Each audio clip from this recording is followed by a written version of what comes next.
poems are like tuning forks. They sort of strike people, and then there's that vibration in their imaginations or in their emotional lives, and that resonance that you see when you throw the proverbial stone into the water and the rings go out. And I guess I guess that's what I would love a poem to do, to think that it caused a little bit of a vibration or disturbance or energy that went through people and had some effect. I think maybe that's the best I can do as a poet. I just value poetry because I think it's a space for imagination. And I think that that's a very human, fundamental need and part of who we are as a species. Poetry not only speaks to the most urgent human crises, but these, throughout the history of language and poetry for thousands of years, you will find these very same crises addressed over and over again. I believe our need to communicate is one of the most basic human instincts, and that poetry communicates so well, so beautifully. How could it not? As long as we're alive, we need language, we need to tell stories. And I think poetry is it's another genre for us to kind of tell our stories and communicate. And poetry just does it in a way that's much more, concentrated and really focused on the, the meat and potatoes of the language. We communicate by means of stories. That's how we tell each other what our day was or what we had for breakfast or our problems. We tell a story in order to express our lives. But we don't always get it right when it comes out in words. Writing allows us to spend time on this question or this problem and return to it and step forward in that discussion with yourself. Forever and ever, someone will want to, out of an emotional place, say something and put it on the page. There's never been a thriving culture, I think, that didn't have poetry. However we define it, right? It is the deepest connection that people make with language and with their hearts and with their minds.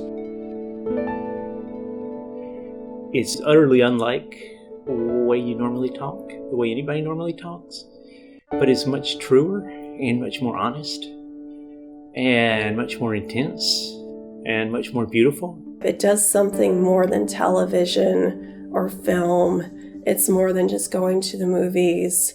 It's something that really allows you to feel like you're experiencing another person's existence, and that's a very exciting thing. Poetry is always equal parts mystery and mechanics, and that's kind of the mystery side of it. You can work with the syllables, the meter, the sounds. That's the mechanics of it.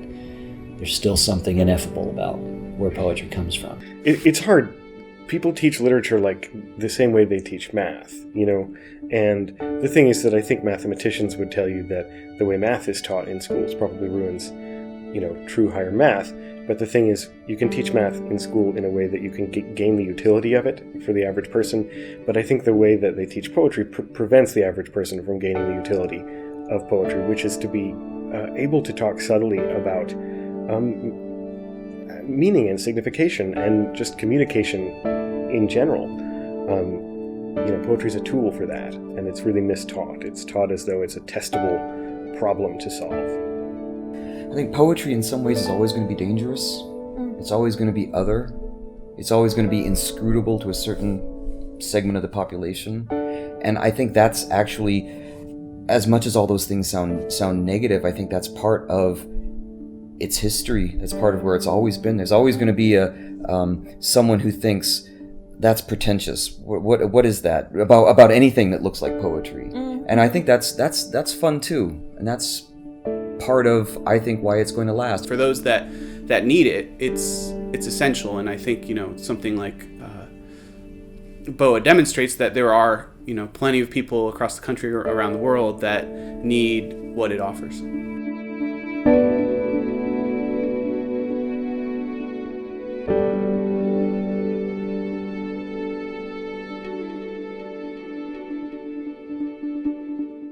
there was a small group of people in the 70s, and they all knew each other.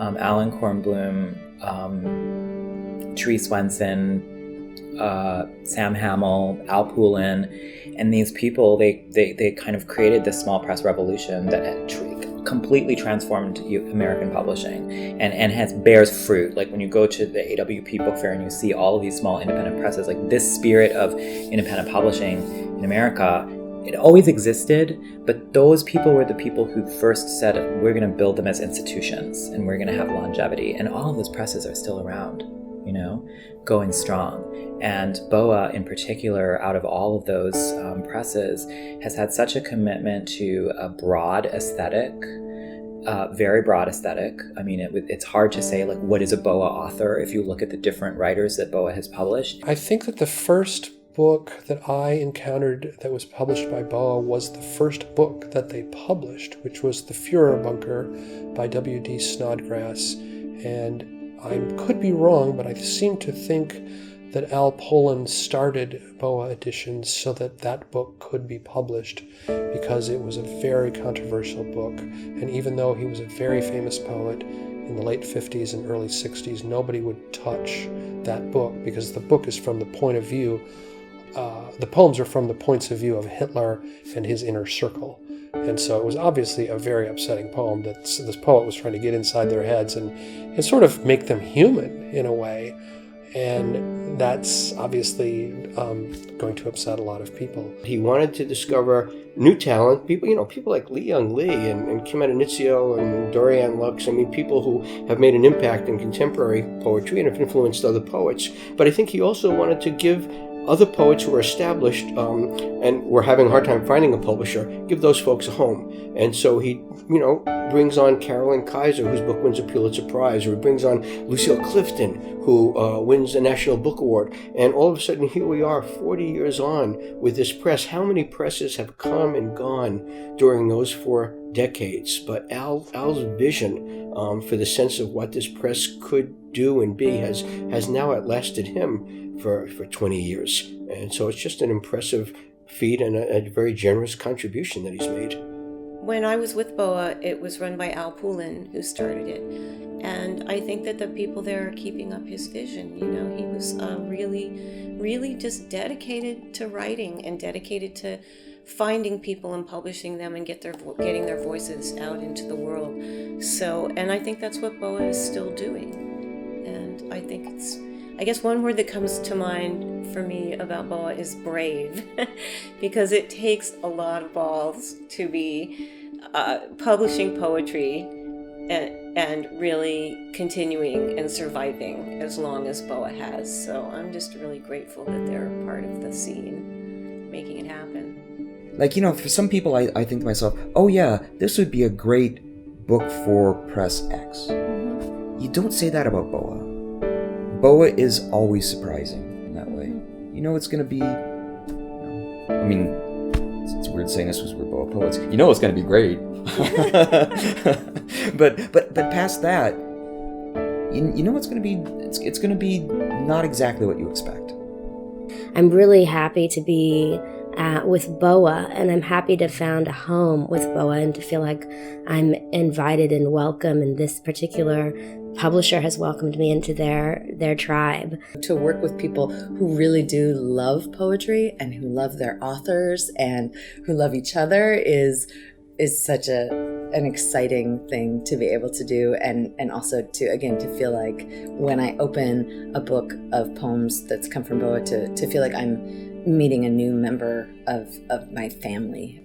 I guess before I published the book, because I never had experience of a more sort of business-y exchange, and it wasn't that. It was, there was business, and BOA takes care of business, but they also take care of poets.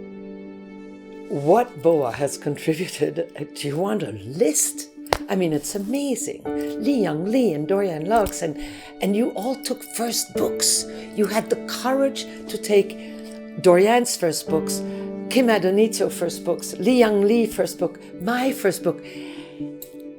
Do you realize what courage and what editorial stamina and faith in first books it needed to have you do that. It's amazing what BOA contributed.